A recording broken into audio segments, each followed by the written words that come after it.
Hi hello ನಮಸ್ತೆ. Needs of ಚಿಲ್ಡ್ರನ್ಗೆ ಸ್ವಾಗತ. ಶಾಲಾ ಶಿಕ್ಷಕರ ನೇಮಕಾತಿಗೆ ಸಂಬಂಧಿಸಿದಂತೆ ಈ ಒಂದು ವಿಡಿಯೋದಲ್ಲಿ ಅರ್ಜಿಯನ್ನು ಸಲ್ಲಿಸುವ ವಿಧಾನ, ಪರೀಕ್ಷಾ ಶುಲ್ಕ, ಹಾಗೆ ಅರ್ಜಿಯನ್ನು ಸಲ್ಲಿಸುವಾಗ ಬೇಕಾಗಿರ್ತಕ್ಕಂಥ ದಾಖಲಾತಿಗಳು ಹಾಗೂ ಪರೀಕ್ಷಾ ವೇಳಾಪಟ್ಟಿ ಈ ಎಲ್ಲ ಮಾಹಿತಿಯನ್ನು ಈ ಒಂದು ವಿಡಿಯೋದಲ್ಲಿ ಚರ್ಚೆ ಮಾಡ್ತಾ ಹೋಗಿ. ಶಾಲಾ ಶಿಕ್ಷಣ ಇಲಾಖೆಯ ಸರ್ಕಾರಿ ಪ್ರಾಥಮಿಕ ಮತ್ತು ಪ್ರೌಢಶಾಲೆಗಳಲ್ಲಿ ಖಾಲಿ ಇರುವ ಶಿಕ್ಷಕರ ಹುದ್ದೆಗಳಿಗೆ ಭರ್ತಿಗೊಳಿಸುವ ಸಂಬಂಧಿಸಿದಂತೆ ಒಂದಷ್ಟು ಮಾರ್ಗದರ್ಶಿಯನ್ನ ಈ ಒಂದು ವಿಡಿಯೋದಲ್ಲಿ ಚರ್ಚೆ ಮಾಡ್ತಾ ಹೋಗೋಣ. ಸರ್ಕಾರದ ಅಧಿಸೂಚನೆಯ ಪ್ರಕಾರವಾಗಿ ಬೆಂಗಳೂರನ್ನ ಪರೀಕ್ಷಾ ಪ್ರಾಧಿಕಾರವನ್ನಾಗಿ ನೇಮಿಸಲಾಗಿದ್ದು, ಶಾಲಾ ಶಿಕ್ಷಣ ಇಲಾಖೆಯಲ್ಲಿ ಖಾಲಿ ಇರುವ ಪ್ರಾಥಮಿಕ ಶಾಲಾ ಶಿಕ್ಷಕರು, ದೈಹಿಕ ಶಿಕ್ಷಕರ ಗ್ರೇಡ್ 2, ಜಿಪಿಟಿ ಶಿಕ್ಷಕರು, ಗಣಕಯಂತ್ರ ವಿಜ್ಞಾನ ಶಿಕ್ಷಕರು, ಪ್ರೌಢಶಾಲಾ ಸಹ ಶಿಕ್ಷಕರು, ಪ್ರೌಢಶಾಲಾ ದೈಹಿಕ ಶಿಕ್ಷಕರ ಗ್ರೇಡ್ 1 ವೃಂದಗಳ 15,000 ಹುದ್ದೆಗಳನ್ನು ಭರ್ತಿಗೊಳಿಸಲು ಆದೇಶ ನೀಡಲಾಗಿದೆ. ಅದರಂತೆ ಆಯ್ಕೆಯ ಪ್ರಾಧಿಕಾರಗಳಿಂದ ಈಗಾಗಲೇ ಅಧಿಸೂಚನೆಗಳನ್ನು ಹೊರಡಿಸಲಾಗಿದೆ. ಈ ಅಧಿಸೂಚನೆಗಳ ಅನುಸಾರ ಪರೀಕ್ಷಾ ಪ್ರಾಧಿಕಾರಿಯಾಗಿರುವ ಕೇಂದ್ರೀಕೃತ ದಾಖಲಾತಿ ಘಟಕದಿಂದ ಅಭ್ಯರ್ಥಿಗಳ ಮಾಹಿತಿ ಮತ್ತು ನೆರವಿಗಾಗಿ ಈ ಕೆಳಗಿನ ಸೂಚನೆಗಳನ್ನ ಮತ್ತು ನಿರ್ದೇಶನಗಳನ್ನ ನೀಡಲಾಗಿದೆ. ಅವುಗಳನ್ನ ಸರಿಯಾಗಿ ಅರ್ಥೈಸಿಕೊಂಡು ಅನುಸರಿಸುವುದು ಕೋರಲಾಗಿದೆ ಅಂತ ಹೇಳಿ ತಿಳಿಸಲಾಗ್ತಾ ಇದೆ. ಹಾಗೆ ಆಯ್ಕೆಯ ಪ್ರಾಧಿಕಾರಗಳಿಂದ ಅಧಿಸೂಚನೆಗಳು ಏನಪ್ಪಾ, ಆಯಾಯ ಜಿಲ್ಲಾ ಹಾಗೂ ವಿಭಾಗ ಮಟ್ಟದ ಆಯ್ಕೆಯ ಪ್ರಾಧಿಕಾರಗಳ ನೇಮಕಾತಿ ಅಧಿಸೂಚನೆಗಳನ್ನ ಹೊರಡಿಸಿರುವರು. ಅವುಗಳ ಪೂರ್ಣ ವಿವರಗಳನ್ನ ಒಳಗೊಂಡಿರ್ತವೆ. ಮತ್ತೆ ಅವುಗಳನ್ನ ಓದಿ ಅರ್ಥೈಸಿಕೊಂಡು ಅವುಗಳಲ್ಲಿ ನೀಡಿರ್ತಕ್ಕಂಥ ಎಲ್ಲಾ ಸೂಚನೆಗಳನ್ನ ಮತ್ತೆ ಮಾಹಿತಿಯನ್ನ ಅನುಸರಿಸುವುದು. ಈಗಾಗಲೇ ನೇಮಕಾತಿ ಪ್ರಕ್ರಿಯೆಗೆ ಸಂಬಂಧಿಸಿದಂತೆ ಯಾವ ಹುದ್ದೆಗಳಿಗೆ ಎಷ್ಟೆಷ್ಟು ಅಂತ ಹೇಳಿ ಒಂದಷ್ಟು ನೋಡ್ತಾ ಹೋಗೋಣ. PST ಪ್ರೈಮರಿ ಸ್ಕೂಲ್ ಟೀಚರ್ಸ್, ಹಾಗೆ PE ಗ್ರೇಡ್ 1ರಿಂದ 8ನೇ ತರಗತಿಯ ದೈಹಿಕ ಶಿಕ್ಷಕರಿಗೆ ಸಂಬಂಧಪಟ್ಟಂತೆ NKK ಅಂದ್ರೆ ನಾನ್ ಕಲ್ಯಾಣ ಕರ್ನಾಟಕ ಒಟ್ಟು ಸಾಮಾನ್ಯ ಕನ್ನಡ ವಿಷಯಗಳು 100 ಹುದ್ದೆಗಳಿದ್ದು, ದೈಹಿಕ ಶಿಕ್ಷಕರ ಗ್ರೇಡ್ ಒಟ್ಟು 50, 150 ಹುದ್ದೆಗಳಿದ್ದಾವೆ. ಇನ್ನು ಕಲ್ಯಾಣ ಕರ್ನಾಟಕದಲ್ಲಿ ಒಟ್ಟು 800 ಹುದ್ದೆಗಳಿದ್ದಾವೆ. ದೈಹಿಕ ಶಿಕ್ಷಕರ ಹುದ್ದೆಗಳು 100, ಒಟ್ಟು 900. ಅಲ್ಲಿಗೆ ಸಾಮಾನ್ಯ ಕನ್ನಡ ಮತ್ತು ನಾನ್ ಕರ್ನಾಟಕ, ಕಲ್ಯಾಣ ಕರ್ನಾಟಕ ಮತ್ತೆ ಕಲ್ಯಾಣ ಕರ್ನಾಟಕ, ಸಾಮಾನ್ಯ ಕನ್ನಡ ಒಟ್ಟು 900, ದೈಹಿಕ ಶಿಕ್ಷಕರ ಗ್ರೇಡ್ 150, ಒಟ್ಟಾರೆಯಾಗಿ 1050 ಹುದ್ದೆಗಳು. ಇನ್ನು GPT 6ರಿಂದ 8ನೇ ತರಗತಿ ಹಾಗೆ CST ಕಂಪ್ಯೂಟರ್ ಸೈನ್ಸ್ ಟೀಚರ್ಗೆ ಸಂಬಂಧಪಟ್ಟಂತೆ ಒಟ್ಟು ಕನ್ನಡ ಭಾಷೆಗಳು ನಾನ್ ಕಲ್ಯಾಣ ಕರ್ನಾಟಕ 1697 ಹುದ್ದೆಗಳಿದ್ದಾವೆ. ಇನ್ನು ಆಂಗ್ಲ ಭಾಷೆಗೆ ಸಂಬಂಧಿಸಿದಂತೆ 430 ಹುದ್ದೆಗಳಿದ್ದಾವೆ. ಗಣಿತ ಮತ್ತು ವಿಜ್ಞಾನ ವಿಷಯಗಳಿಗೆ ಸಂಬಂಧಿಸಿದಂತೆ 1697 ಹುದ್ದೆಗಳು. ಜೀವ ವಿಜ್ಞಾನ 406, ಸಮಾಜ ವಿಜ್ಞಾನ 1047, ಗಣಕ ವಿಜ್ಞಾನ 200, ಒಟ್ಟಾರೆಯಾಗಿ 5472 ಹುದ್ದೆಗಳಿದ್ದಾವೆ. ಇನ್ನು ಕಲ್ಯಾಣ ಕರ್ನಾಟಕಕ್ಕೆ ಸಂಬಂಧಪಟ್ಟಂತೆ ಕನ್ನಡ ಭಾಷೆ 860, ಆಂಗ್ಲ ಭಾಷೆ 213, ಗಣಿತ ಮತ್ತು ವಿಜ್ಞಾನ 1412, ಜೀವ ವಿಜ್ಞಾನ 370, ಸಮಾಜ ವಿಜ್ಞಾನ 373, ಗಣಕ ವಿಜ್ಞಾನ 300, ಒಟ್ಟಾರೆಯಾಗಿ 3528 ಹುದ್ದೆಗಳು. ಇನ್ನು ಕನ್ನಡ ಭಾಷೆಗೆ ಒಟ್ಟಾರೆಯಾಗಿ 2557 ಹುದ್ದೆಗಳು. ಇನ್ನು ಆಂಗ್ಲ ಭಾಷೆಗೆ 643, ಗಣಿತ ಮತ್ತು ವಿಜ್ಞಾನಕ್ಕೆ ಸಂಬಂಧಪಟ್ಟಂತೆ 3109 ಹುದ್ದೆಗಳು. ಇನ್ನು ಜೀವ ವಿಜ್ಞಾನಕ್ಕೆ ಸಂಬಂಧಿಸಿದಂತೆ 776, ಸಮಾಜ ವಿಜ್ಞಾನಕ್ಕೆ ಸಂಬಂಧಿಸಿದಂತೆ 1415 ಹುದ್ದೆಗಳು. ಇನ್ನು ಗಣಕಯಂತ್ರ ಒಟ್ಟಾರೆಯಾಗಿ 500 ಹುದ್ದೆಗಳು, ಒಟ್ಟಾರೆಯಾಗಿ 9000 ಹುದ್ದೆಗಳನ್ನ ನೋಡಬಹುದಾಗಿದೆ. ಇನ್ನು ಪ್ರೌಢಶಾಲೆಗೆ ಸಂಬಂಧಿಸಿದಂತೆ ಹಾಗೆ ದೈಹಿಕ ಶಿಕ್ಷಕರ ಗ್ರೇಡ್ 1 ಹುದ್ದೆಗೆ ಸಂಬಂಧಿಸಿದಂತೆ ವಿಭಾಗವಾರು ಆಯ್ಕೆಯ ಪ್ರಕ್ರಿಯೆಯನ್ನ ಆಯಾ ವಿಭಾಗವಾರು ಕೊಡಲಾಗಿದೆ.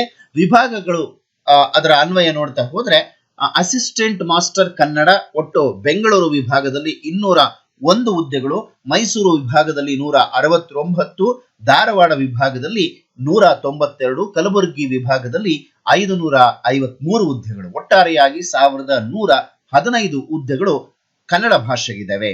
ಇನ್ನು ಅಸಿಸ್ಟೆಂಟ್ ಮಾಸ್ಟರ್ ಇಂಗ್ಲಿಷ್ ಭಾಷೆಗೆ ಸಂಬಂಧಿಸಿದಂತೆ ಬೆಂಗಳೂರು ವಿಭಾಗದಲ್ಲಿ 204, ಮೈಸೂರು ವಿಭಾಗ 170, ಧಾರವಾಡದ ವಿಭಾಗದಲ್ಲಿ 205, ಕಲಬುರಗಿ ವಿಭಾಗದಲ್ಲಿ 555, ಒಟ್ಟಾರೆಯಾಗಿ 1134 ಹುದ್ದೆಗಳಿದ್ದಾವೆ. ಇನ್ನು ಅಸಿಸ್ಟೆಂಟ್ ಮಾಸ್ಟರ್ CBZ ಅದರಲ್ಲಿ ಕನ್ನಡ ಮಾಧ್ಯಮ ಹಾಗೆ ಇಂಗ್ಲಿಷ್ ಮಾಧ್ಯಮವನ್ನ ಪ್ರತ್ಯೇಕಿಸಲಾಗಿ ಕೊಡಲಾಗಿದೆ. ಬೆಂಗಳೂರು ವಿಭಾಗಕ್ಕೆ ಸಂಬಂಧಪಟ್ಟಂತೆ 66 ಹುದ್ದೆಗಳು, ಇಂಗ್ಲಿಷ್ ಮೀಡಿಯಂಗೆ ಸಂಬಂಧಪಟ್ಟಂತೆ 78, ಇನ್ನು ಮೈಸೂರು ವಿಭಾಗದಲ್ಲಿ 76 ಹುದ್ದೆಗಳು, ಇಂಗ್ಲಿಷ್ ಮೀಡಿಯಂ ವಿದ್ಯೆಗಳಿಗೆ 90 ಹುದ್ದೆಗಳು. ಧಾರವಾಡ ವಿಭಾಗದಲ್ಲಿ ಕನ್ನಡ ಮಾಧ್ಯಮ 75, ಆಂಗ್ಲ ಮಾಧ್ಯಮ 91. ಕಲಬುರಗಿ ವಿಭಾಗದಲ್ಲಿ ಕನ್ನಡ ಮಾಧ್ಯಮ 252, ಇಂಗ್ಲಿಷ್ ಮೀಡಿಯಂ 301. ಒಟ್ಟಾರೆಯಾಗಿ ಕನ್ನಡ ಮಾಧ್ಯಮಕ್ಕೆ ಎಲ್ಲಾ ವಿಭಾಗಗಳಿಂದ ಸೇರಿಕೊಂಡು 469, ಇಂಗ್ಲಿಷ್ ಮೀಡಿಯಂಗೆ ಸಂಬಂಧಿಸಿದಂತೆ 560 ಹುದ್ದೆಗಳು.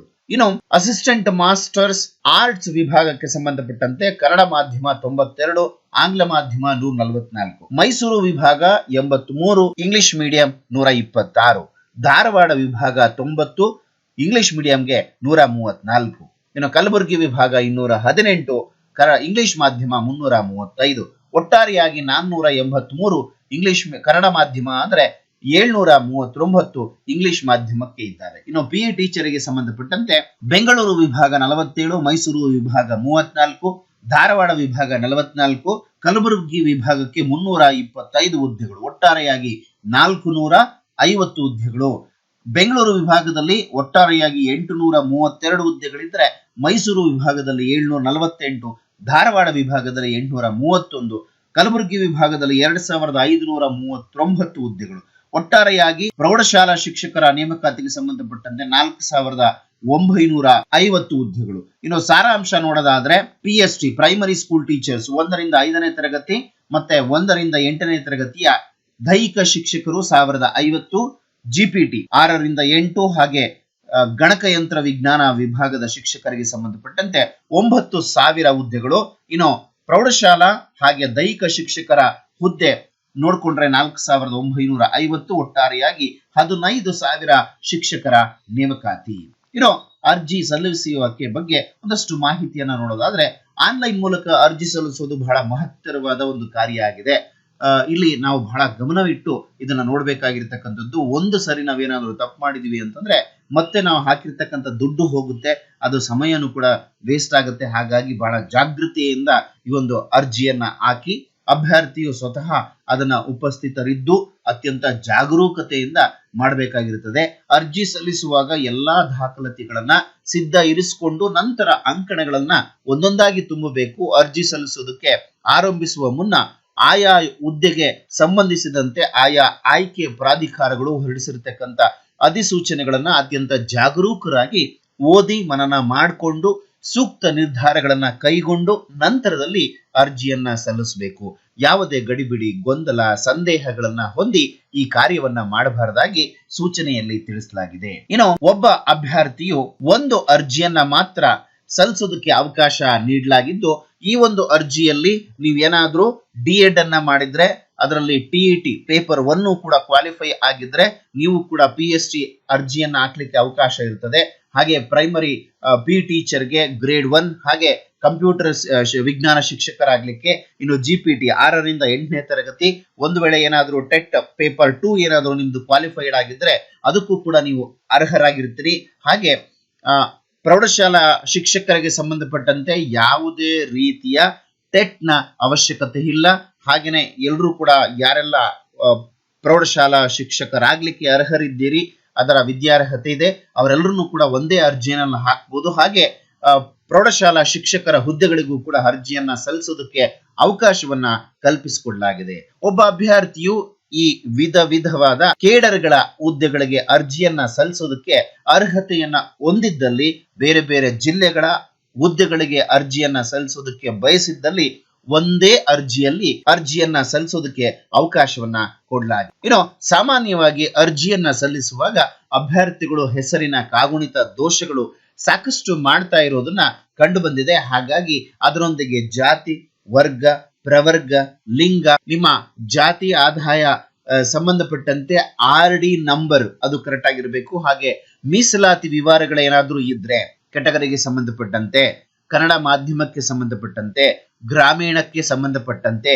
ಇನ್ನಿತರೆ ಅಂಗವಿಕಲರ ಮೀಸಲಾತಿಗೆ ಸಂಬಂಧಪಟ್ಟಂತೆ ಇತ್ಯಾದಿ ವಿವರಗಳನ್ನ ತುಂಬುವಾಗ ತಪ್ಪು ಮಾಡದೇ ಇರೋ ಹಾಗೆ ಗಮನ ವಹಿಸಿ ಜಾಗ್ರತೆಯನ್ನ ವಹಿಸೋದಾಗಿ ಆದೇಶವನ್ನ ನೀಡಲಾಗಿದೆ. ಇನ್ನು ಅರ್ಜಿಯನ್ನ ಸಲ್ಲಿಸೋದಕ್ಕೆ ಅಭ್ಯರ್ಥಿಗಳು ಮೊದಲು ಇಲಾಖಾ ವೆಬ್ಸೈಟ್ http:// schooleducation.karnataka.gov.in ನಲ್ಲಿ online application for recruitment of teachers 2026 ಎಂಬ ಲಿಂಕ್ ಅನ್ನ ಕ್ಲಿಕ್ ಮಾಡಬೇಕು. ನಂತರ ನ್ಯೂ ಯೂಸರ್ ಅನ್ನೋ ಒಂದು ಬಟನ್ ಅನ್ನ ಒತ್ತಿ ರಿಜಿಸ್ಟ್ರೇಷನ್ ನೋಂದಣಿಯನ್ನ ಮಾಡ್ಕೊಳ್ಬೇಕಾಗತ್ತೆ. ತಾವು ಹೀಗೆ ತಯಾರಿಸಿಕೊಂಡಾಗ ಲಾಗಿನ್ ಕ್ರೆಡೆನ್ಶಿಯಲ್ಸ್ಗಳು ತಪ್ಪದೆ ಬರೆದಿಟ್ಕೊಳ್ಳೋದು, ಹಾಗೆ ಅದನ್ನ ಕಳ್ಕೊಂಡಲ್ಲಿ ಈ ಕಚೇರಿಯಿಂದ ಯಾವುದೇ ವೈಯಕ್ತಿಕ ನೆರವು ನೀಡಲಾಗದಿಲ್ಲ. ಆದ್ರೆ ಫರ್ಗೆಟ್ ಪಾಸ್ವರ್ಡ್ ಅಂತ ಪ್ರಕ್ರಿಯೆಯಿಂದ ನೀವು ಪಡ್ಕೊಳ್ಬಹುದು ಅಂತ ಹೇಳಿ ಆದೇಶವನ್ನ ನೀಡಲಾಗಿದೆ. ಹಾಗೆ ಲಾಗಿನ್ ನೋಂದಣಿ ಸೃಷ್ಟಿಸಿದ ನಂತರ ಅಭ್ಯರ್ಥಿಗಳು ಯೂಸರ್ ನೇಮ್ ಮತ್ತೆ ಪಾಸ್ವರ್ಡ್ ಅನ್ನ ನಮೂದಿಸಿ ಲಾಗಿನ್ ಆಗಬೇಕು. ಅಭ್ಯರ್ಥಿಗಳು ಮುಂದಿನ ಹಂತಗಳಲ್ಲಿ ವೈಯಕ್ತಿಕ ವಿವರ, ಮೀಸಲಾತಿ ವಿವರ, ವೃತ್ತಿಪರ ಶಿಕ್ಷಣ ವಿದ್ಯಾರ್ಹತೆಯ ವಿವರ, ಶಿಕ್ಷಕರ ಅರ್ಹತಾ ಪರೀಕ್ಷೆ ವಿವರ, ಅರ್ಜಿ ಸಲ್ಲಿಸುತ್ತಿರುವ ಹುದ್ದೆಗಳ ವಿವರ ಎಲ್ಲವನ್ನು ಕೂಡ ತುಂಬಬೇಕಾಗ್ತದೆ. ಈ ಕಾರ್ಯವನ್ನ ಅತ್ಯಂತ ಜಾಗರೂಕತೆಯಿಂದ ಮಾಡೋದು. ಅಭ್ಯರ್ಥಿಗಳ ದಾಖಲೆಗಳ ನಿಖರತೆ ಮತ್ತು ನೈಜತೆಗಾಗಿ ಇತರೆ ಇಲಾಖೆಯ ಸಹಭಾಗಿತ್ವದಲ್ಲಿ ದಾಖಲೆಗಳ ಮತ್ತು ಅಂಕಿ ಅಂಶಗಳ ಸಹಜ ಸ್ಫುರಣಕ್ಕೆ ಅವಕಾಶವನ್ನ ಕಲ್ಪಿಸಿಕೊಡಲಾಗಿದೆ. ಆದರೂ ಕೂಡ ಅಭ್ಯರ್ಥಿಗಳು ಅತ್ಯಂತ ಜಾಗರೂಕತೆಯಿಂದ ಈ ಕಾರ್ಯವನ್ನ ಮಾಡಬೇಕಾಗಿರತಕ್ಕಂಥದ್ದು ಅಂತ ಹೇಳಿ ಪ್ರಕಟಣೆಯಲ್ಲಿ ತಿಳಿಸಲಾಗಿದೆ. ಕೆಲವೊಂದು ವಿಶ್ವವಿದ್ಯಾನಿಲಯಗಳ ಅಂಕಪಟ್ಟಿಗಳಲ್ಲಿ ಅಂಕಗಳಿಗೆ ಬದಲಾಗಿ ಗ್ರೇಡ್ಗಳನ್ನ ನಮೂದಿಸಲಾಗಿದ್ದು, ಅಂತಹ ಸಂದರ್ಭದಲ್ಲಿ ಸಂಬಂಧಪಟ್ಟ ವಿಶ್ವವಿದ್ಯಾನಿಲಯದ ನಿಯಮಾನುಸಾರ ಗ್ರೇಡ್ ಅನ್ನ ಅಂಕಗಳಿಗೆ ಪರಿವರ್ತಿಸಿ ನಿಗದಿತ ಅಂಕಗಳಲ್ಲಿ ಅಂಕಗಳನ್ನ ಭರ್ತಿ ಮಾಡೋದು. ಸಂಬಂಧಿತ ಬೋರ್ಡ್ ಅಥವಾ ವಿಶ್ವವಿದ್ಯಾನಿಲಯಗಳು ಗ್ರೇಡ್ ನಿಂದ ಅಂಕಗಳಿಗೆ ಅಳವಡಿಸಲಾಗುವ ಅಂಕಿ ಪರಿವರ್ತನಾ ಪಟ್ಟಿಯನ್ನ ಆಯಾಯ ಬೋರ್ಡ್ ವಿಶ್ವವಿದ್ಯಾಲಯಗಳು ಪ್ರಕಟಿಸಿವೆ. ಇನ್ನು ಕೆಲವು ವಿಶ್ವವಿದ್ಯಾಲಯಗಳಲ್ಲಿ ಕೆಲವು ವಿಷಯಗಳನ್ನ, ಉದಾಹರಣೆ constitution of India, computer fundamental, subsidiary subject ಅಧ್ಯಯನ ಮಾಡಬೇಕಾಗಿರ್ತದೆ. ಈ ವಿಷಯಗಳ ಅಂಕಗಳನ್ನ ವಿಶ್ವವಿದ್ಯಾಲಯವು ಒಟ್ಟು ಅಂಕಗಳಿಗೆ ಪರಿಗಣಿಸಿದ್ದಲ್ಲಿ ಅಥವಾ ಪರಿಗಣಿಸಿರುವ ಬಗ್ಗೆ ಅಂಕಪಟ್ಟಿಯ ಫೂಟ್ ನೋಟ್ ನಲ್ಲಿ ನಮೂದಿಸಿದ್ದಲ್ಲಿ ಮಾತ್ರ ಆ ಅಂಕಗಳನ್ನ ಸೇರಿಸಿ ಆನ್ಲೈನ್ ನಲ್ಲಿ ಅರ್ಜಿಯಲ್ಲಿ ಭರ್ತಿ ಮಾಡೋದು. ಇನ್ನು ಪದವಿಯ ಅಥವಾ BEd ಎಲ್ಲಾ ವರ್ಷಗಳ ಸೆಮಿಸ್ಟರ್ಗಳ ಅಂಕಪಟ್ಟಿಗಳಲ್ಲಿ ನಮೂದಿಸಲಾದ ಗರಿಷ್ಠ ಅಂಕಗಳು, ಮ್ಯಾಕ್ಸಿಮಮ್ ಮಾರ್ಕ್ಸ್ಗಳನ್ನ ಅಥವಾ ಪಡೆದ ಅಂಕಗಳು, ಒಬ್ಟೈನ್ಡ್ ಮಾರ್ಕ್ ಪರಿಗಣಿಸಲಾಗುವುದು. ಆದ್ದರಿಂದ ಅಭ್ಯರ್ಥಿಗಳು ಆನ್ಲೈನ್ ಅರ್ಜಿ ಭರ್ತಿ ಮಾಡುವಾಗ ಹುದ್ದೆಗೆ, ಪದವಿ, BEd ಇನ್ನಿತರೆ ನಿಗದಿತ ಶೈಕ್ಷಣಿಕ ವಿದ್ಯಾರ್ಹತೆಯ ಅಂಕಪಟ್ಟಿಗಳಲ್ಲಿರುವ ಸೂಚನೆಗಳನ್ನ ಪರಿಗಣಿಸಿ ಗರಿಷ್ಠ ಮತ್ತು ಪಡೆದ ಅಂಕಗಳನ್ನ ಮತ್ತೆ ಶೇಕಡವಾರು ಅಂಕಗಳನ್ನು ಕೂಡ ಲೆಕ್ಕಾಚಾರ ಮಾಡಿ ಆನ್ಲೈನ್ ಅರ್ಜಿಯಲ್ಲಿ ನಮೂದಿಸಬೇಕಾಗ್ತದೆ. ಇದೇ ಕ್ರಮವನ್ನ ಕರೋನಾ ವ್ಯಾಧಿಯ ಅವಧಿಯಲ್ಲೂ ಕೂಡ ಅನುಸರಿಸಿದ ನೀತಿಗೂ ಕೂಡ ಅನುಸರಿಸುವುದು. ಇನ್ನು ಅಭ್ಯರ್ಥಿಗಳು ತಮ್ಮ ಇತ್ತೀಚಿನ ಪಾಸ್ಪೋರ್ಟ್ ಅಳತೆಯ ಭಾವಚಿತ್ರ ಗರಿಷ್ಠ ಅಳತೆ 50 KB ಮತ್ತು ಸಹಿಯನ್ನ ಗರಿಷ್ಠ ಅಳತೆ 50 KB ಸ್ಕ್ಯಾನ್ ಮಾಡಿ ಅರ್ಜಿಯೊಂದಿಗೆ ಅಪ್ಲೋಡ್ ಮಾಡೋದು ಕಡ್ಡಾಯ ಆಗಿರುತ್ತದೆ. ಅಧಿಸೂಚನೆಯಲ್ಲಿ ನಿಗದಿಪಡಿಸಿರುವಂತೆ ನಿಗದಿತ ಶುಲ್ಕವನ್ನ ಅರ್ಜಿಯೊಂದಿಗೆ ಪಾವತಿಸುವುದು ಕಡ್ಡಾಯ ಆಗಿರುತ್ತದೆ. ಈ ಬಗ್ಗೆ ಜಾಗೃತಿಯಿಂದ ವ್ಯವಸ್ಥೆ ಮಾಡಿಕೊಳ್ಳೋದು, ಹಾಗೆ ಅರ್ಜಿಯನ್ನ ಆನ್ಲೈನ್ ಮೂಲಕವೇ ಇಂಟರ್ನೆಟ್ ಬ್ಯಾಂಕಿಂಗ್ ಅಥವಾ ಕ್ರೆಡಿಟ್ ಕಾರ್ಡ್ ಅಥವಾ ಡೆಬಿಟ್ ಕಾರ್ಡ್ ಅಥವಾ ಬ್ಯಾಂಕ್ ಚಲನ್ ಮೂಲಕ ಪಾವತಿಸತಕ್ಕದ್ದು. ಇನ್ಯಾವುದೇ ರೂಪದಲ್ಲಿ ಶುಲ್ಕ ಪಾವತಿಸಿ ಮಾಡೋದಕ್ಕೆ ಅವಕಾಶ ಇರೋದಿಲ್ಲ. ಶುಲ್ಕ ಪಾವತಿಸದಿದ್ದಲ್ಲಿ ಅರ್ಜಿ ಸಲ್ಲಿಕೆ ಪ್ರಕ್ರಿಯೆ ಪೂರ್ಣಗೊಳ್ಳೋದು ಹಾಗೂ ಒಮ್ಮೆ ಜಮಾ ಮಾಡಿದ ಮೊಬಲಗನ್ನ ಯಾವುದೇ ಕಾರಣಕ್ಕೂ ಮರುಪಾವತಿಸಲಾಗುವುದಿಲ್ಲ ಅಂತೇಳಿ ಹೇಳಿದ್ದಾರೆ. ಹಾಗೆ ಸದರಿ ಶುಲ್ಕವನ್ನ ಇತರ ಯಾವುದೇ ಪರೀಕ್ಷೆ ಮತ್ತೆ ನೇಮಕಾತಿ ಹೊಂದಾಣಿಕೆ ಮಾಡಿಕೊಳ್ಳೋದಿಲ್ಲ. ಪ್ರತಿ ಹಂತದಲ್ಲೂ ಕೂಡ ಅಗತ್ಯವಿರುವ ಅಧಿಕೃತ ಮಾಹಿತಿಯನ್ನ, ದಾಖಲಾತಿಗಳನ್ನ ಎಚ್ಚರಿಕೆಯಿಂದ ಮೊದಲೇ ಸಿದ್ಧಪಡಿಸಿಟ್ಟುಕೊಂಡು ಸರಿಯಾದ ಮಾಹಿತಿ ಭರ್ತಿ ಮಾಡಿರೋದನ್ನ ಖಾತ್ರಿಪಡಿಸಿಕೊಂಡು ನಂತರವೇ ಆನ್ಲೈನ್ ಅರ್ಜಿಗಳನ್ನ ಪೂರ್ಣಗೊಳಿಸಿ ಸಬ್ಮಿಟ್ ಮಾಡೋದು. ಅಭ್ಯರ್ಥಿಯು ಅಂತಿಮವಾಗಿ ಸಬ್ಮಿಟ್ ಮಾಡಿ ಡೆಕ್ಲರೇಷನ್ ಅನ್ನ ನೀಡಿದ ನಂತರನೇ ಅರ್ಜಿಯಲ್ಲಿನ ಯಾವುದೇ ಮಾಹಿತಿಯನ್ನ ತಿದ್ದುಪಡಿ ಮಾಡಲು ಅವಕಾಶ ಇರೋದಿಲ್ಲ. ಇನ್ನು ಅರ್ಜಿ ಸಲ್ಲಿಸಿದ ನಂತರ ಕಡ್ಡಾಯವಾಗಿ ಅರ್ಜಿಯನ್ನ ಮುದ್ರಿಸಿಕೊಳ್ಳೋದು. ಅರ್ಜಿಯಲ್ಲಿನ ಮಾಹಿತಿಗಳು ದೋಷಪೂರಿತ ಹಾಗೂ ತಪ್ಪಾಗಿದ್ದಲ್ಲಿ ಅಭ್ಯರ್ಥಿಗಳೇ ಸಂಪೂರ್ಣವಾಗಿ ಜವಾಬ್ದಾರರಾಗಿರ್ತಾರೆ ಹಾಗೂ ಅಂತಹ ಅರ್ಜಿಗಳನ್ನ ತಿರಸ್ಕರಿಸಲಾಗುವುದು. ಅರ್ಜಿಯ ಮೂಲಕ, ಆನ್ಲೈನ್ ಮೂಲಕ ಅರ್ಜಿಯನ್ನ ನೀಡಿರತಕ್ಕಂತ ಮಾಹಿತಿಗಳನ್ನ ಆಧಾರವಾಗಿಟ್ಟುಕೊಂಡು ಅಭ್ಯರ್ಥಿಗಳ ನೇಮಕಾತಿ ಪ್ರಕ್ರಿಯೆಯನ್ನ ನಡೆಸೋದ್ರಿಂದ ಯಾವುದೇ ಹಂತದಲ್ಲಿ ಅಪೂರ್ಣ, ಅಸ್ಪಷ್ಟ, ತಪ್ಪು ಮಾಹಿತಿ ನೀಡಿದ್ದಲ್ಲಿ ಅಭ್ಯರ್ಥಿಗಳೇ ಸಂಪೂರ್ಣ ಹೊಣೆಗಾರರಾಗಿರ್ತಾರೆ. ಹಾಗೂ ಅಂಥವರ ಅಭ್ಯರ್ಥಿತನವನ್ನ ರದ್ದುಪಡಿಸಲಾಗುವುದು.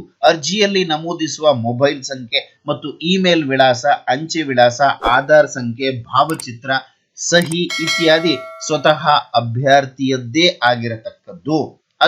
ಅವು ನೈಜತೆಯಿಂದ ಕೂಡಿದ್ದಲ್ಲಿ ಮಾತ್ರ ಅಥವಾ ನೇಮಕಾತಿ ಪ್ರಕ್ರಿಯೆ ಮುಗಿಯುವ ಮೊದಲು ಬದಲಾವಣೆ ಮಾಡಿದ್ದಲ್ಲಿ ಆಗಬಹುದಾದ ಅಡ್ಡ ಪರಿಣಾಮಗಳಿಗೆ ಅಭ್ಯರ್ಥಿಗಳೇ ಹೊಣೆಗಾರರು ಅಂತ ಹೇಳಿ ತಿಳಿಸಲಾಗಿದೆ. ಇನ್ನು ಆನ್ಲೈನ್ ಅರ್ಜಿಯಲ್ಲಿ ಮೀಸಲಾತಿ ಸೌಲಭ್ಯಕ್ಕಾಗಿ ಇರುವ ಅಂಕಣವನ್ನ ಮೀಸಲಾತಿ ಬಯಸುವ ಅಭ್ಯರ್ಥಿಗಳು ಕಡ್ಡಾಯವಾಗಿ ಭರ್ತಿ ಮಾಡತಕ್ಕದ್ದು. SC ST ಕ್ಯಾಟಗರಿ 1 ಅಥವಾ ಅಂಗವಿಕಲ ಅಭ್ಯರ್ಥಿಗಳು ಮೀಸಲಾತಿಯನ್ನ ಕಡ್ಡಾಯವಾಗಿ ನೀವು ಭರ್ತಿ ಮಾಡತಕ್ಕದ್ದು. ಅಂಕಣವನ್ನ ಖಾಲಿ ಬಿಟ್ಟಲ್ಲಿ ಅಥವಾ ತಪ್ಪಾಗಿ ನಮೂದಿಸಿದ್ದಲ್ಲಿ ಅದರಿಂದಾಗುವ ತೊಂದರೆಗಳಿಗೆ ಅಭ್ಯರ್ಥಿಗಳೇ ನೇರ ಹೊಣೆಗಾರರು ಅಂತ ಹೇಳಿ ಹೇಳಲಾಗ್ತಾ ಇದೆ. ನಂತರ ಯಾವುದೇ ಹಂತದಲ್ಲಿ ಮೀಸಲಾತಿಯನ್ನ ಸೇರ್ಪಡೆ ಅಥವಾ ತಿದ್ದುಪಡಿ ಮಾಡೋದಕ್ಕೆ ಅವಕಾಶ ಇರುವುದಿಲ್ಲ.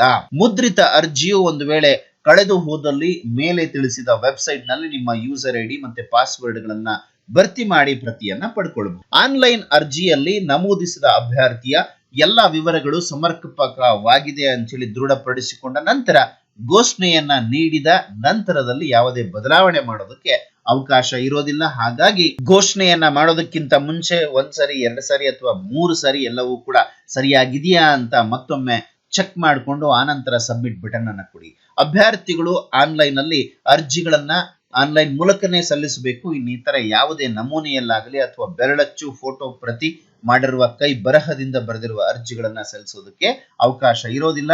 ಅಂತಹ ಅರ್ಜಿಗಳನ್ನ ಕಚೇರಿಯಲ್ಲಿ ಸ್ವೀಕರಿಸೋದಿಲ್ಲ. ಇನ್ನು ಅರ್ಜಿಯನ್ನ ಸಲ್ಲಿಸೋದಕ್ಕೆ ಬೇಕಾಗಿರತಕ್ಕಂಥ ದಾಖಲೆಗಳು ಮತ್ತೆ ವಿದ್ಯಾರ್ಹತೆ ಆಯಾಯ ಆಯ್ಕೆಯ ಪ್ರಾಧಿಕಾರವು ಹೊರಡಿಸಿರತಕ್ಕಂಥ ಅಧಿಸೂಚನೆಗಳನ್ನ ಅನುಸರಿಸೋದು. ಒಂದಷ್ಟು ಅರ್ಹತಾ ಪರೀಕ್ಷೆಯ ಮಾನದಂಡಗಳನ್ನ ಕೊಡಲಾಗಿದೆ. 1ನೇ ತರಗತಿಯಿಂದ 8ನೇ ತರಗತಿ ಬೋಧಿಸತಕ್ಕಂತಹ ಶಿಕ್ಷಕರಿಗೆ TET ಶಿಕ್ಷಕರ ಅರ್ಹತಾ ಪರೀಕ್ಷೆ ಟೀಚರ್ ಎಲಿಜಿಬಿಲಿಟಿ ಟೆಸ್ಟ್ ಪ್ರಮಾಣ ಪತ್ರವನ್ನು ಹೊಂದಿರೋದು ಕಡ್ಡಾಯವಾಗಿರುತ್ತದೆ. ಹಾಗಾಗಿ 1ರಿಂದ 5ನೇ ತರಗತಿ ಪ್ರಾಥಮಿಕ ಶಾಲಾ ಪೇಪರ್ 1, GPT 6ರಿಂದ 8 ಪೇಪರ್ 2, ಹಾಗೆ ಗಣಕ ವಿಜ್ಞಾನ ಶಿಕ್ಷಕರು ಪೇಪರ್ 2, ಪ್ರೌಢಶಾಲಾ ಶಿಕ್ಷಕರಿಗೆ ಅಥವಾ ಪ್ರೌಢಶಾಲಾ ದೈಹಿಕ ಶಿಕ್ಷಕರ ಗ್ರೇಡ್ 1, ಪ್ರಾಥಮಿಕ ಶಾಲಾ ಶಿಕ್ಷಕರ ದೈಹಿಕ ಶಿಕ್ಷಕರ ಗ್ರೇಡ್ 2 ಇವರುಗಳಿಗೆ ಶಿಕ್ಷಕರ ಅರ್ಹತಾ ಪರೀಕ್ಷೆ ಅಥವಾ TET ಪ್ರಮಾಣ ಪತ್ರ ಹೊಂದಿರೋದು ಕಡ್ಡಾಯ ಏನಲ್ಲ. ಇನ್ನು ಪರೀಕ್ಷೆಯ ಕ್ರಮ ಹೇಗಿರ್ತದಪ್ಪ ಅಂತಂದ್ರೆ ಈ ಆಯ್ಕೆ ಪರೀಕ್ಷೆಯನ್ನ ಬಹು ಆಯ್ಕೆಯ ವಸ್ತುನಿಷ್ಠ ಉತ್ತರ ಮಾದರಿಯ ಪ್ರಶ್ನೆ ಪತ್ರಿಕೆಗಳ ಮತ್ತು OMR ಹಾಳೆಗಳ ಮೂಲಕ ಪರೀಕ್ಷೆಯನ್ನು ನಡೆಸಲಾಗ್ತದೆ. ಅಭ್ಯರ್ಥಿಯು ಅರ್ಜಿಯನ್ನ ಸಲ್ಲಿಸಿದ ಪ್ರತಿ ಕೇಡರ್ ಹುದ್ದೆಗೆ ಸಂಬಂಧಿಸಿದಂತೆ ಪತ್ರಿಕೆ 1, ಪತ್ರಿಕೆ 2 ಈ 2 ಪತ್ರಿಕೆಗಳ ಪರೀಕ್ಷೆಗೆ ಹಾಜರಾಗುವುದು ಕಡ್ಡಾಯ ಆಗಿರುತ್ತದೆ. ಇನ್ನು PST ಸಾಮಾನ್ಯ ಪ್ರಶ್ನೆ ಪತ್ರಿಕೆ 100 ಅಂಕಗಳಿಗಿರುತ್ತೆ. ಇನ್ನು ಪ್ರಶ್ನೆ ಪತ್ರಿಕೆ ಕನ್ನಡ ಮತ್ತು ಆಂಗ್ಲ ಮಾಧ್ಯಮದಲ್ಲಿ ಇರುತ್ತದೆ. OMR ಶೀಟ್ ನಲ್ಲಿ ಉತ್ತರಿಸಬೇಕು. ಪತ್ರಿಕೆ 2 ನಿಗದಿತ 100 ಅಂಕಗಳಿಗೆ ಬಹು ಆಯ್ಕೆಯ ಪ್ರಶ್ನೆ ಇರುತ್ತೆ. ಗಣಿತ, ಪರಿಸರ ಅಧ್ಯಯನ ಹಾಗೆ ಸಮಾಜ ವಿಜ್ಞಾನ ಒಟ್ಟಾರೆಯಾಗಿ 100 ಅಂಕಗಳು. ಇನ್ನು ದೈಹಿಕ ಶಿಕ್ಷಕರು ಒಟ್ಟು 100 ಅಂಕಗಳಿಗೆ ಅದರಲ್ಲಿ ಕಡ್ಡಾಯವಾಗಿ ಹಾಜರಾಗೋದು. ಪ್ರತಿ ಪತ್ರಿಕೆಯಲ್ಲಿ ಕನಿಷ್ಠ 35% ಅಂಕಗಳನ್ನ ಗಳಿಸುವವರಿಗೆ ಮಾತ್ರ ಆಯ್ಕೆಯ ಅರ್ಹತೆಯನ್ನ ಪಡಿತಾರೆ. ಇನ್ನು GST ಪಠ್ಯಪತ್ರಿಕೆಗಾಗಿ ವೆಬ್ಸೈಟ್ ಪಠ್ಯಕ್ರಮ ಸಿಲೆಬಸ್ ಅನ್ನ ಕೊಟ್ಟಿದ್ದಾರೆ. ಅದನ್ನೊಂದ್ಸಲಿ ನೀವು ಕೂಡ ಅದರ ವೆಬ್ಸೈಟ್ ಅನ್ನ ಗಮನಿಸಿ. ಸಾಮಾನ್ಯ ಪತ್ರಿಕೆ 1 ಆಗಿರುತ್ತೆ, ಕನ್ನಡ ಮತ್ತು ಆಂಗ್ಲ ಮಾಧ್ಯಮದಲ್ಲಿ ಇರುತ್ತೆ. ಪತ್ರಿಕೆ 2 ಅದನ್ನು ಕೂಡ ಕನ್ನಡ ಮತ್ತು ಆಂಗ್ಲ ಮಾಧ್ಯಮದಲ್ಲಿ ಇರುತ್ತೆ. GPT ಅಥವಾ CST ಅಂತ ಬಂದಾಗ ಆಯಾ ವಿಷಯದ ನಿರ್ದಿಷ್ಟ, ಈಗ ಸೈನ್ಸ್ ಅಂದ್ರೆ ಸೈನ್ಸು, ಆರ್ಟ್ಸ್ ಅಂದ್ರೆ ಆರ್ಟ್ಸು, ಕಂಪ್ಯೂಟರ್ ಅಂತಂದ್ರೆ ಕಂಪ್ಯೂಟರ್, ಅದಕ್ಕೆ ನಿಗದಿಪಡಿಸಿದ ನಿರ್ದಿಷ್ಟ ವಿಷಯಗಳಿರುತ್ತದೆ. ಪತ್ರಿಕೆ 1 ಮತ್ತು 2 ಈ 2 ಪತ್ರಿಕೆಗಳಿಗೆ ಅಭ್ಯರ್ಥಿ ಹಾಜರಾಗುವುದು ಕಡ್ಡಾಯ. ಹಾಗೆ ಪ್ರತಿ ಪತ್ರಿಕೆಯಲ್ಲಿ ಕನಿಷ್ಠ 35% ಅಂಕಗಳನ್ನ ಗಳಿಸುವವರಿಗೆ ಮಾತ್ರ ಆಯ್ಕೆಯ ಅರ್ಹತೆಯನ್ನ ಪಡಿತಾರೆ. ಇನ್ನು ಪ್ರೌಢಶಾಲಾ ಶಿಕ್ಷಕರ ನೇಮಕಾತಿಗೆ ಸಂಬಂಧಪಟ್ಟಂತೆ ಪಠ್ಯಕ್ರಮಕ್ಕಾಗಿ ವೆಬ್ಸೈಟ್ ಅನ್ನು ನೋಡಬೇಕು. ಪತ್ರಿಕೆ 1 ಕನ್ನಡ ಮತ್ತು ಇಂಗ್ಲಿಷ್ ಮಾಧ್ಯಮಗಳಲ್ಲಿರುತ್ತದೆ. ಬಹು ಆಯ್ಕೆಯ ಪ್ರಶ್ನೆಗಳಿರುತ್ತದೆ.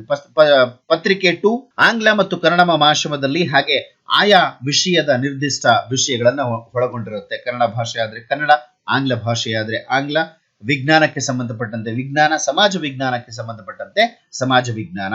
ಇದು ಕನಿಷ್ಠ 2 ಪತ್ರಿಕೆಗಳಿಗೆ ಹಾಜರಾಗುವುದು ಕಡ್ಡಾಯ. ಹಾಗೆ 35% ಅಂಕಗಳನ್ನ ಗಳಿಸಬೇಕು. ಇನ್ನು ಪಠ್ಯಕ್ರಮಕ್ಕೆ ಸಂಬಂಧಪಟ್ಟಂತೆ ಎಲ್ಲಾ ವೃಂದಗಳ ಎಲ್ಲಾ ವಿಷಯಗಳಿಗೆ ಸಂಬಂಧಿಸಿದಂತೆ ದಿನಾಂಕ 12/8/2026 ಅಧಿಸೂಚನೆಗಳನ್ನ ಹೊರಡಿಸಲಾಗಿದೆ. ಅವುಗಳನ್ನ ಸರಿಯಾಗಿ ಓದಿ ಮನನ ಮಾಡಿಕೊಳ್ಳುವುದು ಎಲ್ಲಾ ವಿಷಯಗಳಿಗೆ ಪಠ್ಯಕ್ರಮವನ್ನ ಇಲಾಖಾ ವೆಬ್ಸೈಟ್ ನಲ್ಲಿ ಈಗಾಗಲೇ ಪ್ರಕಟಿಸಲಾಗಿದೆ. ಅವುಗಳನ್ನ ಅನುಸರಿಸೋದು, ಪ್ರಶ್ನೆ ಪತ್ರಿಕೆಯ ಮಾದರಿಯನ್ನ ಇಲಾಖಾ ವೆಬ್ಸೈಟ್ ನಲ್ಲಿ ಪ್ರಕಟಿಸಲಾಗಿದೆ, ಇವುಗಳನ್ನ ಅನುಸರಿಸೋದು. ಇನ್ನು ಪರೀಕ್ಷಾ ವೇಳಾಪಟ್ಟಿಯನ್ನ ಬಹಳ ಮುಖ್ಯವಾಗಿ ನೋಡ್ಕೋಬೇಕಾಗಿರ್ತಕ್ಕಂಥದ್ದು. ಇದರಲ್ಲಿ 2 ವ್ಯಾಪ್ತಿಯನ್ನ ಒಳಗೊಂಡಿರುತ್ತದೆ. ಏನಪ್ಪಾ ಅಂತಂದ್ರೆ ಕಲ್ಯಾಣ ಕರ್ನಾಟಕ 80% ಸ್ಥಳೀಯ ವೃಂದದ ಹುದ್ದೆಗಳಿಗೆ ಮಾತ್ರ, ಬೆಂಗಳೂರು ಬಿಬಿಎಂಪಿ ವ್ಯಾಪ್ತಿಯ ಕಲ್ಯಾಣ ಕರ್ನಾಟಕ ರಾಜ್ಯ ಮಟ್ಟದ ಸ್ಥಳೀಯ ವೃಂದದ 8% ಹುದ್ದೆಗಳಿಗೆ ಹಾಗೂ ಕಲ್ಯಾಣ ಕರ್ನಾಟಕ 20% ಮಿಕ್ಕುಳಿದ ಹುದ್ದೆಗಳಿಗೆ ಮತ್ತು ಬೆಂಗಳೂರು ಬಿಬಿಎಂಪಿ ವ್ಯಾಪ್ತಿಯ ಕಲ್ಯಾಣ ಕರ್ನಾಟಕೇತರ 92% ಹುದ್ದೆಗಳಿಗೆ ಹಾಗೂ ಇತರ ಜಿಲ್ಲೆಗಳ 100% ಹುದ್ದೆಗಳಿಗೆ ಪ್ರತ್ಯೇಕ ಸ್ಪರ್ಧಾತ್ಮಕ ಪರೀಕ್ಷೆಗಳನ್ನ ನಡೆಯೋದಕ್ಕೆ ದಿನಾಂಕಗಳನ್ನ ನಿಗದಿ ಮಾಡಲಾಗಿದೆ. ಅದಕ್ಕೆ ಸಂಬಂಧಪಟ್ಟಂತೆ ಒಂದಷ್ಟು ನೋಡ್ತಾ ಹೋಗೋಣ. ಬಹಳ ಮುಖ್ಯವಾಗಿ ಅಖಿಲ ಕರ್ನಾಟಕ ಕಲ್ಯಾಣ ಕರ್ನಾಟಕೇತರ ಅಂದ್ರೆ ಕಲ್ಯಾಣ ಕರ್ನಾಟಕವನ್ನು ಹೊರತುಪಡಿಸಿ ಉಳಿದಿರತಕ್ಕಂತ ಎಲ್ಲಾ ಸ್ಥಳಗಳಲ್ಲಿ ಪರೀಕ್ಷೆಯ ದಿನಾಂಕ ಪೇಪರ್ 1 ಜನರಲ್ ಫಾರ್ PST 1ರಿಂದ 5ನೇ ತರಗತಿ ಮತ್ತೆ ಗ್ರೇಡ್ 1 ಫಿಸಿಕಲ್ ಟೀಚರ್ಸ್ 5 ಅಕ್ಟೋಬರ್ 2026 ಹಾಗೆ 10 ಗಂಟೆಯಿಂದ 12 ಗಂಟೆವರೆಗಿರುತ್ತೆ. ಇನ್ನು ಪೇಪರ್ 2 ಸ್ಪೆಸಿಫಿಕ್ ಆಗಿ ಸಬ್ಜೆಕ್ಟ್ ಸ್ಪೆಸಿಫಿಕ್ ಮ್ಯಾಥಮೆಟಿಕ್ಸ್, EVS ಮತ್ತೆ ಸೋಷಿಯಲ್ ಸೈನ್ಸ್ 1ರಿಂದ 5ನೇ ತರಗತಿ ಮಾತ್ರ.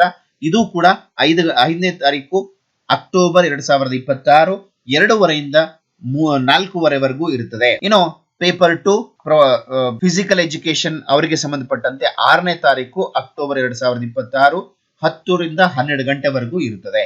ಇನ್ನು ಪರೀಕ್ಷಾ ವಿವರ ಜನರಲ್ ಫಾರ್ GPT 6ರಿಂದ 8ನೇ ತರಗತಿ ಹಾಗೆ ಗಣಕಯಂತ್ರ ಕಂಪ್ಯೂಟರ್ ಟೀಚರ್ಸ್ ಗಳಿಗೆ ಸಂಬಂಧಪಟ್ಟಂತೆ 8ನೇ ತಾರೀಕಿನಿಂದ 8 ಅಕ್ಟೋಬರ್ 2026 10 ಗಂಟೆಯಿಂದ 12 ಗಂಟೆವರೆಗೂ. ಇನ್ನು ಸ್ಪೆಸಿಫಿಕ್ ಆಗಿರ್ತಕ್ಕಂಥದ್ದು ಸಬ್ಜೆಕ್ಟ್ ಆಗಿದ್ರೆ ಅದು GPT ಆಗಿದ್ರೆ ಕನ್ನಡ ಆಗಿದ್ರೆ ಕನ್ನಡ, ಆಂಗ್ಲ ಭಾಷೆ ಆಗಿದ್ರೆ ಆಂಗ್ಲ ಭಾಷೆ, ಹಾಗೆ ವಿಜ್ಞಾನ ಆಗಿದ್ರೆ ವಿಜ್ಞಾನ, ಸಮಾಜ ವಿಜ್ಞಾನ ಆಗಿದ್ರೆ ಸಮಾಜ ವಿಜ್ಞಾನಕ್ಕೆ ಸಂಬಂಧಪಟ್ಟಂತೆ 8 ಅಕ್ಟೋಬರ್ 2026 ಸಮಯ 2:30ರಿಂದ 4:30 ತನಕ. ಇನ್ನು ಪೇಪರ್ 2 ಸ್ಪೆಸಿಫಿಕ್ ಸಬ್ಜೆಕ್ಟ್ ಆಗ್ಲೇ ಹೇಳ್ಕೊಂಡಾಗೆ social science for social science, science for science that is biological science ಅಂತ ಕೊಟ್ಟಿದ್ದಾರೆ. 9 ಅಕ್ಟೋಬರ್ 2026 10 ಗಂಟೆಯಿಂದ 12 ಗಂಟೆವರೆಗಿರುತ್ತೆ. ಇನ್ನು ಮ್ಯಾಥಮೆಟಿಕ್ಸ್ ಫಾರ್ ಮ್ಯಾಥಮೆಟಿಕ್ಸ್ ಪೇಪರ್ 2 ಹಾಗೆ ಅದು ಕೂಡ 9 ಅಕ್ಟೋಬರ್ 2026. ಇನ್ನು ಕನ್ನಡ ಲ್ಯಾಂಗ್ವೇಜ್ಗೆ, ಇಂಗ್ಲಿಷ್ ಲ್ಯಾಂಗ್ವೇಜ್ಗೆ ಅದು 10 ಅಕ್ಟೋಬರ್ 2026 ಇರುತ್ತದೆ. ಪ್ರೌಢಶಾಲಾ ಶಿಕ್ಷಕರ ನೇಮಕಾತಿಗೆ ಸಂಬಂಧಪಟ್ಟಂತೆ ಹಾಗೆ ದೈಹಿಕ ಶಿಕ್ಷಕರ ನೇಮಕಾತಿಗೆ ಸಂಬಂಧಪಟ್ಟಂತೆ 12 ಅಕ್ಟೋಬರ್ 2026 ಪೇಪರ್ 1 ಜನರಲ್ ನಾಲೆಡ್ಜ್ 10 ಗಂಟೆಯಿಂದ 12 ಗಂಟೆವರೆಗೂ. ಇನ್ನು ಸ್ಪೆಸಿಫಿಕ್ ಆಗಿರತಕ್ಕಂಥ ಸಬ್ಜೆಕ್ಟ್ಗೆ ಸಂಬಂಧಪಟ್ಟಂತೆ ಫಿಸಿಕಲ್ ಎಜುಕೇಶನ್ ಟೀಚರ್ಸ್ಗೆ ಫಿಸಿಕಲ್ ಎಜುಕೇಶನ್ ಅವರಿಗೆ 12 ಅಕ್ಟೋಬರ್ 2026 2:30ರಿಂದ 4:30. ಇನ್ನು ಸ್ಪೆಸಿಫಿಕ್ ಆಗಿ ಸೈನ್ಸ್ ಫಾರ್ ಸೈನ್ಸ್ ಹಾಗೆ ಆರ್ಟ್ಸ್ ಫಾರ್ ಆರ್ಟ್ಸ್ ಅದು 13 ಅಕ್ಟೋಬರ್ 2026 10 ಗಂಟೆಯಿಂದ 12 ಗಂಟೆವರೆಗೂ. ಇನ್ನು paper 2 specific subjects Kannada for Kannada ಹಾಗೆ ಇಂಗ್ಲಿಷ್ ಫಾರ್ ಇಂಗ್ಲಿಷ್. ಸೊ ಆ ಒಂದು ಪರೀಕ್ಷೆ ಅಕ್ಟೋಬರ್ 13 2026 2:30ರಿಂದ 4:30 ತನಕ ನಡೆಯುತ್ತೆ. ಇನ್ನು ಕಲ್ಯಾಣ ಕರ್ನಾಟಕ ವ್ಯಾಪ್ತಿಯಲ್ಲಿ ನೋಡೋದಾದ್ರೆ ಪೇಪರ್ 1ರಿಂದ 5ನೇ ತರಗತಿ ಹಾಗೆ ದೈಹಿಕ ಶಿಕ್ಷಕರು 14 ಅಕ್ಟೋಬರ್ 2026 10 ಗಂಟೆಯಿಂದ 12 ಗಂಟೆವರೆಗೂ. ಪೇಪರ್ 2 ಸ್ಪೆಸಿಫಿಕ್ ಮ್ಯಾಥಮೆಟಿಕ್ಸ್, EVS ಮತ್ತೆ ಸೋಷಿಯಲ್ ಸೈನ್ಸ್ ಅದು ಕೂಡ 1ರಿಂದ 5ನೇ ತರಗತಿ ಅಕ್ಟೋಬರ್ 14 2026 2:30ರಿಂದ 4:30ವರೆಗೂ ಇರುತ್ತದೆ. ಇನ್ನು ಪೇಪರ್ 2 ಸ್ಪೆಸಿಫಿಕ್ ಫಿಸಿಕಲ್ ಎಜುಕೇಶನ್ ಅದು 1ರಿಂದ 8ನೇ ತರಗತಿ 15ನೇ ತಾರೀಕು ಅಕ್ಟೋಬರ್ 15 2026 10 ಗಂಟೆಯಿಂದ 12 ಗಂಟೆವರೆಗೂ. ಇನ್ನು GPT 6ರಿಂದ 8ನೇ ತರಗತಿ ಹಾಗೆ ಕಂಪ್ಯೂಟರ್ ಗಣಕಯಂತ್ರ ಶಿಕ್ಷಕರಿಗೆ ಸಂಬಂಧಪಟ್ಟಂತೆ 16 ಅಕ್ಟೋಬರ್ 2026 26 10 ಗಂಟೆಯಿಂದ 12 ಗಂಟೆವರೆಗೂ. ಅದು ಸ್ಪೆಸಿಫಿಕ್ ಆಗಿ ಆಯಾ ಸಬ್ಜೆಕ್ಟ್ಸ್ ಕಂಪ್ಯೂಟರ್ ಶಿಕ್ಷಕರಿಗೆ ಸಂಬಂಧಪಟ್ಟಂತೆ ಅಕ್ಟೋಬರ್ 16 2026 2:30ರಿಂದ 4:30. ಇನ್ನು ಸೋಷಿಯಲ್ ಸೈನ್ಸ್ ಆದ್ರೆ ಸೋಷಿಯಲ್ ಸೈನ್ಸ್ 17 ಅಕ್ಟೋಬರ್ 2026 10 ಗಂಟೆಯಿಂದ 12 ಗಂಟೆವರೆಗೂ. ಇನ್ನು ಸ್ಪೆಸಿಫಿಕ್ ಸೈನ್ಸ್ ಆಗಿದ್ರೆ ಬಯೋಲಾಜಿಕಲ್ ಸೈನ್ಸ್ ಮತ್ತೆ ಮ್ಯಾಥಮೆಟಿಕ್ಸ್ ಫಾರ್ ಮ್ಯಾಥಮೆಟಿಕ್ಸ್ 17 ಅಕ್ಟೋಬರ್ 2026 2:30ರಿಂದ 4:30 ಇರುತ್ತದೆ. ಇನ್ನು ಕನ್ನಡ ಆಗಿದ್ರೆ ಕನ್ನಡ ಲ್ಯಾಂಗ್ವೇಜ್, ಇಂಗ್ಲಿಷ್ ಆಗಿದ್ರೆ ಇಂಗ್ಲಿಷ್ ಲ್ಯಾಂಗ್ವೇಜ್ 19 ಅಕ್ಟೋಬರ್ 2026 10 ಗಂಟೆಯಿಂದ 12 ಗಂಟೆವರೆಗೂ. ಇನ್ನು ಪ್ರೌಢಶಾಲೆಗೆ ಸಂಬಂಧಪಟ್ಟಂತೆ ಹಾಗೆ ದೈಹಿಕ ಶಿಕ್ಷಕರ ಗ್ರೇಡ್ ಸಂಬಂಧಪಟ್ಟಂತೆ ಪೇಪರ್ 1 ಜನರಲ್ ಪೇಪರ್ 21 ಅಕ್ಟೋಬರ್ 2026 10 ಗಂಟೆಯಿಂದ 12 ಗಂಟೆವರೆಗೂ. ಇನ್ನು ಫಿಸಿಕಲ್ ಎಜುಕೇಶನ್ 2ನೇ ಪೇಪರು ಅವರ ಸಬ್ಜೆಕ್ಟ್ಗೆ ಸಂಬಂಧಪಟ್ಟಂತೆ 21 ಅಕ್ಟೋಬರ್ 2026 ಮಧ್ಯಾಹ್ನ 2:30 4:30. ಇನ್ನು ಸೈನ್ಸ್ ಫಾರ್ ಸೈನ್ಸ್ ಹಾಗೆ ಆರ್ಟ್ಸ್ ಫಾರ್ ಆರ್ಟ್ಸ್ ಅಕ್ಟೋಬರ್ 22 2026 10 ಗಂಟೆಯಿಂದ 12 ಗಂಟೆವರೆಗೂ. ಕನ್ನಡ ಫಾರ್ ಕನ್ನಡ ಹಾಗೆ ಇಂಗ್ಲಿಷ್ ಫಾರ್ ಇಂಗ್ಲಿಷ್ ಅಕ್ಟೋಬರ್ 22 2026 2:30 ಸಂಜೆ 4:30 ಇರುತ್ತೆ. ಇನ್ನು ವಿಶೇಷವಾಗಿ ಪರೀಕ್ಷಾ ಪ್ರವೇಶ ಪತ್ರವನ್ನ ಪರೀಕ್ಷಾ ಆರಂಭಕ್ಕಿಂತ 10 ದಿನಗಳ ಮುಂಚೆ ವೆಬ್ಸೈಟ್ ನಲ್ಲಿ ಲಭ್ಯ ಮಾಡಲಾಗ್ತದೆ. ಅಭ್ಯರ್ಥಿಗಳು ತಮ್ಮ ಯೂಸರ್ ಐಡಿ ಮತ್ತೆ ಪಾಸ್ವರ್ಡ್ ಅನ್ನ ಬಳಸಿ ಮುದ್ರಣ ಮಾಡ್ಕೊಳ್ಳೋದಕ್ಕೆ ಮತ್ತೆ ಇವುಗಳನ್ನ ಜೋಪಾನವಾಗಿ ಇಟ್ಕೊಳ್ಳೋದಕ್ಕೆ ಅತ್ಯವಶ್ಯಕ ಅಂತೇಳಿ ಹೇಳಲಾಗಿದೆ. ಇದರಲ್ಲಿ ನೀಡಿರ್ತಕ್ಕಂತಹ ಸೂಚನೆಗಳನ್ನ ಓದಿ ಮನನ ಮಾಡಿಕೊಂಡು ಪರೀಕ್ಷಾ ಪ್ರವೇಶ ಪತ್ರವಾಗ್ಲಿ ಅಥವಾ ಯೂಸರ್ ಐಡಿ ಮತ್ತು ಪಾಸ್ವರ್ಡ್ ಆಗ್ಲಿ ಇನ್ನೊಬ್ಬರ ಜೊತೆ ಹಂಚಿಕೊಳ್ಬಾರದು ಅಂತ ಹೇಳಲಾಗಿದೆ. ಇನ್ನು ಪರೀಕ್ಷಾ ಕೇಂದ್ರಕ್ಕೆ ಸಂಬಂಧಪಟ್ಟಂತೆ ಅಧಿಸೂಚನೆಗಳಲ್ಲಿ ತಿಳಿಸಿರುವಂತೆ ಅಭ್ಯರ್ಥಿಯು ಒಂದೇ ಜಿಲ್ಲೆಯಲ್ಲಿ ಎಲ್ಲಾ ಪರೀಕ್ಷೆಗಳನ್ನ ಬರೀಬಹುದು. ಅಂದ್ರೆ ಇದಕ್ಕಾಗಿ ಸೂಕ್ತವಾಗುವ ಜಿಲ್ಲೆಗಳನ್ನ ಅರ್ಜಿ ಸಲ್ಲಿಸುವಾಗಲೇ ಆಯ್ಕೆ ಮಾಡಿಕೊಳ್ಳಲಾಗ್ತದೆ. ಆಸನಗಳ ಲಭ್ಯತೆ ಆಧಾರದ ಮೇಲೆ ಪರೀಕ್ಷಾ ಕೇಂದ್ರಗಳನ್ನ ಹಂಚಿಕೆ ಮಾಡಲಾಗುತ್ತದೆ. ಅಭ್ಯರ್ಥಿಯು ಒಂದೇ ಜಿಲ್ಲೆಗಳಲ್ಲಿ ಎಲ್ಲಾ ಪರೀಕ್ಷೆಗಳನ್ನ ನೀವು ಪ್ರೌಢಶಾಲಾ ವಿಭಾಗವನ್ನ ಒಂದು ವೇಳೆ ಏನಾದ್ರೂ ನೀವು ಮೈಸೂರು ವಿಭಾಗ, ಗುಲ್ಬರ್ಗ ಅಥವಾ ಬೆಂಗಳೂರು ಯಾವುದೇ ವಿಭಾಗದಲ್ಲಿ ಹಾಕಿದ್ರು ಕೂಡ ನೀವು ಆಯ್ಕೆ ಮಾಡ್ಕೊಳ್ತಕ್ಕಂಥ ಜಿಲ್ಲೆಯಲ್ಲಿ ಪರೀಕ್ಷೆಯನ್ನ ಬರೀಬಹುದು. ಅಥವಾ ಕಲ್ಯಾಣ ಕರ್ನಾಟಕದಲ್ಲಿ ನೀವೇನಾದ್ರೂ ಅರ್ಜಿಯನ್ನ ಹಾಕಿದ್ರಿ ಅಂತಂದ್ರೆ ನೀವು ಆಯ್ಕೆ ಮಾಡ್ಕೊಳ್ತಕ್ಕಂಥ ಜಿಲ್ಲೆನಲ್ಲೇ ಪರೀಕ್ಷೆಯನ್ನ ಬರೀಲಿಕ್ಕೆ ಅವಕಾಶ ಇರುತ್ತೆ. ನೇಮಕಾತಿ ಅಲ್ಲಿ ನಡೆಯುತ್ತೆ. ಹಾಗಾಗಿ ನೀವು ಪರೀಕ್ಷೆಯನ್ನ ನಿರ್ಧಾರ ಮಾಡಲಿಕ್ಕೆ ನಿಮಗೆ ಅವಕಾಶವನ್ನ ಮಾಡಿಕೊಳ್ಳಲಾಗಿದೆ. ಇನ್ನು ಪ್ರಶ್ನೆ ಪತ್ರಿಕೆಗಳು ಪ್ರತಿಯೊಬ್ಬ ಅಭ್ಯರ್ಥಿಯು ತಾನು ಸಲ್ಲಿಸಿರುವ ಅರ್ಜಿಯ ಪ್ರಕಾರ ಪತ್ರಿಕೆ 1, ಪತ್ರಿಕೆ 2 ಕಡ್ಡಾಯವಾಗಿ ಉತ್ತರಿಸಬೇಕು. ಇವುಗಳಲ್ಲಿ ಯಾವುದನ್ನು ಉತ್ತರಿಸದಿದ್ದರೂ ಅಭ್ಯರ್ಥಿಯನ್ನ ಆಯ್ಕೆಗೆ ಪರಿಗಣಿಸುವುದಿಲ್ಲ. ಮೇಲೆ ತಿಳಿಸಿರುವಂತೆ ಪ್ರಶ್ನೆ ಪತ್ರಿಕೆಯನ್ನ ಆಂಗ್ಲ ಮತ್ತು ಕನ್ನಡ ಭಾಷೆಗಳಲ್ಲಿ ಮುದ್ರಿಸಿ ಒದಗಿಸಲಾಗ್ತದೆ. ಅವುಗಳನ್ನ ಓದಿ ಅರ್ಥೈಸಿಕೊಂಡು ಉತ್ತರವನ್ನ ನೀಡಿಬಿಟ್ಟು OMR ಶೀಟ್ ನಲ್ಲಿ ಕ್ರಮವತ್ತಾಗಿ ತುಂಬಿಸಬೇಕಾಗುತ್ತೆ. ಇನ್ನು ಪ್ರಶ್ನೆ ಪತ್ರಿಕೆ ಮತ್ತು OMR ಎರಡೂ ತಾಳೆ ಆಗ್ತವೆ. ಹಾಗಾಗಿ ಖಚಿತಪಡಿಸಿಕೊಂಡು ಉತ್ತರಿಸಬೇಕು. OMR ಸಂಬಂಧಪಟ್ಟಂತೆ ಅಭ್ಯರ್ಥಿಗಳಿಗೆ ಅವರವರ ಹೆಸರು ಮತ್ತು ವಿವರಗಳಿರುವ OMR ಉತ್ತರ ಪತ್ರಿಕೆಗಳನ್ನು ಒದಗಿಸಲಾಗ್ತದೆ. ಅಭ್ಯರ್ಥಿಗಳು ಇದನ್ನು ಖಚಿತಪಡಿಸಿಕೊಂಡು OMR ಮತ್ತು ಉತ್ತರ ಪತ್ರಿಕೆಯಲ್ಲಿ ತುಂಬಬೇಕಾದ ಮಾಹಿತಿಗಳನ್ನು ಕಡ್ಡಾಯವಾಗಿ ಭರ್ತಿ ಮಾಡಬೇಕು. ಹಾಗೂ ನಿಗದಿತ ಸ್ಥಳಗಳಲ್ಲಿ ಅಭ್ಯರ್ಥಿಯ ಸಹಿ, ಹೆಬ್ಬಟ್ಟು ಗುರುತುಗಳನ್ನ ಹಾಕಬೇಕು. ಕೊಠಡಿ ಮೇಲ್ವಿಚಾರಕರು ಇವುಗಳನ್ನ ಖಚಿತಪಡಿಸಿಕೊಂಡು ಸಹಿ ಹಾಕಬೇಕು. ಇಲ್ಲದಿದ್ದಲ್ಲಿ ಅಂತಹ OMR ಮೌಲ್ಯಮಾಪನಕ್ಕೆ ಪರಿಗಣಿಸುವುದಿಲ್ಲ. ಇದನ್ನ ನೀವು ಗಮನ ಇಟ್ಕೊಂಡು ಅಭ್ಯರ್ಥಿಗಳು ನೀವೇ ಮಾಡಿಸ್ಕೋಬೇಕು. ಅಭ್ಯರ್ಥಿಗಳು OMR ಉತ್ತರ ಪತ್ರಿಕೆಯಲ್ಲಿ ಉತ್ತರಗಳನ್ನ ಕ್ರಮವತ್ತಾಗಿ ನೀಲಿ ಅಥವಾ ಕಪ್ಪು ಶಾಹಿಯ ಬಾಲ್ ಪಾಯಿಂಟ್ ಪೆನ್ ಅನ್ನ ಬಳಕೆ ಮಾಡಿಕೊಂಡು ನೀವು ಪರೀಕ್ಷೆಯನ್ನ ಬರೀಬೇಕು, ಅಂದ್ರೆ ತುಂಬಬೇಕು. ಪ್ರಶ್ನೆ ಪತ್ರಿಕೆಯು ಪ್ರಶ್ನಾನುಸಾರ ನೀಡಲಾಗಿರ್ತಕ್ಕಂಥ 4 ಉತ್ತರಗಳಲ್ಲಿ ಸರಿಯಾದ ಉತ್ತರವನ್ನ ಗುರುತಿಸಿ ದಾಖಲಿಸಿ OMR ಹಾಳೆಯಲ್ಲಿ ಪ್ರಶ್ನೆ ಪತ್ರಿಕೆಯ ಸಂಖ್ಯೆ ಎದುರು 4 ಖಾಲಿ ಅಂಡಾಕಾರಗಳನ್ನ ತುಂಬಿಸಬೇಕು.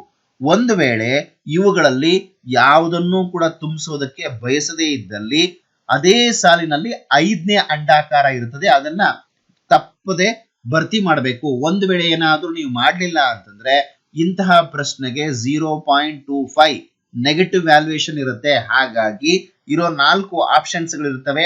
ಆ 4 ಆಪ್ಷನ್ಸ್ ಗಳಲ್ಲಿ ನಿಮಗೆ 4 ಆಪ್ಷನ್ಸ್ ಗೊತ್ತಾಗ್ತಾ ಇಲ್ಲ, ಏನೋ ಗೊಂದಲ ಇದೆ, ಅಥವಾ ನಿಮಗೆ ಆನ್ಸರ್ ಗೊತ್ತಿಲ್ಲ ಅಂತಂದ್ರೆ 5ನೇ ಆಪ್ಷನ್ ಅನ್ನ ಕಂಪಲ್ಸರಿಯಾಗಿ ತುಂಬಬೇಕು. ಇಲ್ಲ ಅಂದ್ರೆ ಅದರಲ್ಲಿ 0.25 ಅಂಕಗಳನ್ನ ಕಡಿತ ಮಾಡ್ತಾರೆ. ಇನ್ನು ಈ ಉತ್ತರಗಳ ಪ್ರಕಟಣೆ ಪರೀಕ್ಷೆ ಮುಗಿದ ನಂತರ ಉತ್ತರ ಪತ್ರಿಕೆಗಳನ್ನ ವೆಬ್ಸೈಟ್ ನಲ್ಲಿ ಪ್ರಕಟಿಸಲಾಗುತ್ತೆ. ಇದಕ್ಕೆ ಆಕ್ಷೇಪಣೆ ಸಲ್ಲಿಸೋದಕ್ಕೆ 3 ದಿನಗಳ ಕಾಲಾವಕಾಶ ಇರುತ್ತದೆ. ಅಷ್ಟೊಳಗಾಗಿ ಆಕ್ಷೇಪಣೆ ತಜ್ಞರ ಸಮಿತಿಯಿಂದ ಪರಿಶೀಲನೆ ಮಾಡಿ ಅಂತಿಮ ಉತ್ತರಗಳನ್ನ ವೆಬ್ಸೈಟ್ ನಲ್ಲಿ ಪ್ರಕಟ ಮಾಡಲಾಗುತ್ತದೆ ಹಾಗೂ ಅಂಕಗಳನ್ನ ಪ್ರಕಟಿಸಲಾಗುತ್ತೆ. OMR ಉತ್ತರ ಪತ್ರಿಕೆಗಳ ಸ್ಕ್ಯಾನಿಂಗ್ ಅಥವಾ ಅಂಕಗಳ ಪ್ರಕಟಣೆ ಪರೀಕ್ಷೆ ಮುಗಿದ ನಂತರ OMR ಉತ್ತರ ಪತ್ರಿಕೆಗಳನ್ನ ತಜ್ಞರಿಂದ ಸ್ಕ್ಯಾನಿಂಗ್ ಮಾಡಿಸಿ ಪಡೆದ ಅಂಕಗಳನ್ನ ವೆಬ್ಸೈಟ್ ನಲ್ಲಿ ಪ್ರಕಟ ಮಾಡಲಾಗ್ತದೆ. ಅಭ್ಯರ್ಥಿಯವರ ಯೂಸರ್ ಐಡಿ ಮತ್ತೆ ಪಾಸ್ವರ್ಡ್ ಅನ್ನ ಬಳಸಿಬಿಟ್ಟು ಅಂಕಗಳನ್ನ ಪರಿಶೀಲನೆ ಮಾಡ್ಕೋಬಹುದು. ಮರು ಮೌಲ್ಯಮಾಪನಕ್ಕೆ ಅವಕಾಶ ಇರೋದಿಲ್ಲ. ಇನ್ನು ಆಯ್ಕೆಯ ಪಟ್ಟಿ ಪ್ರಕಟಣೆ ಸಂಬಂಧಿಸಿದ ಆಯ್ಕೆ ಪ್ರಾಧಿಕಾರವು ಆಯ್ಕೆಯ ಪಟ್ಟಿಯನ್ನ ಇಲಾಖಾ ವೆಬ್ಸೈಟ್ ನಲ್ಲಿ ಪ್ರಕಟ ಮಾಡಲಾಗ್ತದೆ. ನೇಮಕಾತಿ ಆದೇಶ ನೇಮಕಾತಿ ಪ್ರಾಧಿಕಾರವು ಚಾಲ್ತಿ ನಿಯಮಗಳಂತೆ ಪ್ರಕಟಿತ ಹುದ್ದೆಗಳಿಗೆ ತಕ್ಕಂತೆ ಅಭ್ಯರ್ಥಿಗಳನ್ನ ಆಯ್ಕೆ ಮಾಡಿ ದಾಖಲೆಗಳ ಪರಿಶೀಲನೆ ನಡೆಸಿ ನೇಮಕಾತಿ ಆದೇಶವನ್ನ ನೀಡಲಾಗುವುದು. ಈ ಪ್ರಕ್ರಿಯೆಯಲ್ಲಿ ಅಭ್ಯರ್ಥಿಗಳಿಗೆ ಸಹಾಯ ಮಾಡೋದಕ್ಕೆ ಕೇಂದ್ರೀಕೃತ ದಾಖಲಾತಿ ಘಟಕದಲ್ಲಿ ಸಹಾಯವಾಣಿಯನ್ನು ಸ್ಥಾಪಿಸಿದ್ದು ಈ ಕೆಳಗಿನಂತೆ ಅದನ್ನ ಅಗತ್ಯವಿದ್ದಲ್ಲಿ ಬೆಳಗ್ಗೆ 8 ಗಂಟೆಯಿಂದ ರಾತ್ರಿ 8 ಗಂಟೆವರೆಗೂ ಬಳಸಿಕೊಳ್ಳೋದಕ್ಕೆ ಅವಕಾಶವನ್ನ ಕೊಡಲಾಗಿದೆ. ಈ ಸಂಖ್ಯೆಗಳನ್ನ ನೀವು ಬಳಕೆ ಮಾಡ್ಕೋಬಹುದು. ಇದಾಗಿತ್ತು ಇವತ್ತಿನ ಈ ಒಂದು ಮಾಹಿತಿ. ಮತ್ತೆ ಈ ಒಂದು ಮಾಹಿತಿಗೆ ಸಂಬಂಧಪಟ್ಟಂತೆ ನಿಮ್ಗೆ ಏನಾದರೂ ಡೌಟ್ಸ್ ಗಳಿದ್ರೆ ಕಮೆಂಟ್ ಬಾಕ್ಸ್ ಅಲ್ಲಿ ಕಮೆಂಟ್ ಮಾಡಿ. ಮತ್ತೆ ಮುಂದಿನ ವಿಡಿಯೋದಲ್ಲಿ ಸಿಗೋಣ. ಅಲ್ಲಿವರೆಗೂ keep watching my channel. Thank you. Have a nice day. See you in the next video. Bye bye. Take care.